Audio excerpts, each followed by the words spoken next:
Recently, I have been binge watching the show Lucifer. It is about the devil Lucifer Morningstar and how he works closely with Chloe Decker and the LAPD in investigating crimes.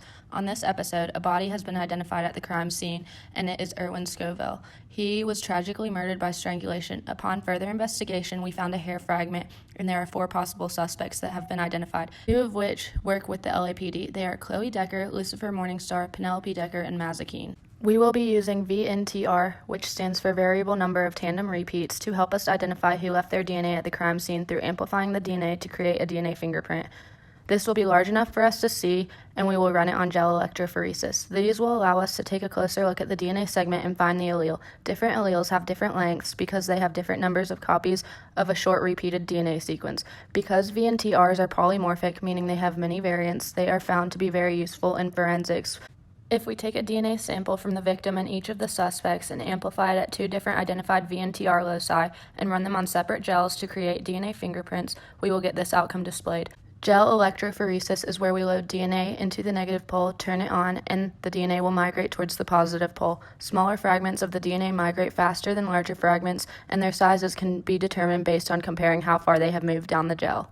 When looking at the gel electrophoresis, we know that the bands closer to the positive end are less base pairs than the ones closer to the start site because they have migrated further. If we take a look at the victim, we can see that at locus 1 he only has 1 band. This means that he could be homozygous for that allele, therefore there is going to be the same number of repeats at that specific locus. In order to determine which or if any suspects were the killer, the DNA from the crime scene must match both of the suspects' alleles at each locus, therefore all evidence points to them. If not, they will be excluded from further investigation because it was not their DNA left at the crime scene. Also, the evidence from locus 2 is from the same evidence that we collected, it is just amplified at a different locus. We take a look at Lucifer, he matches exactly with the evidence at locus 1, but not at locus 2. At locus 2, he is missing both bands from the evidence and has extra bands lower down. Because he did not match the evidence at locus 2, he will be excluded from leaving any evidence at the crime scene. If we look at Mazikeen, she also matches with the evidence at locus 1 like Lucifer did, but if we take a look at locus 2, we can see that she matches at that specific locus as well. Therefore, she cannot be excluded and her DNA is consistent with being at the crime scene. However, we are still not 100% sure if she was the one that committed the crime and we'll have to investigate further. Next, when we look at Chloe, we notice something different about her bands on the gel. From prior knowledge, we know that a child must receive 1 allele from their mother and 1 from their father.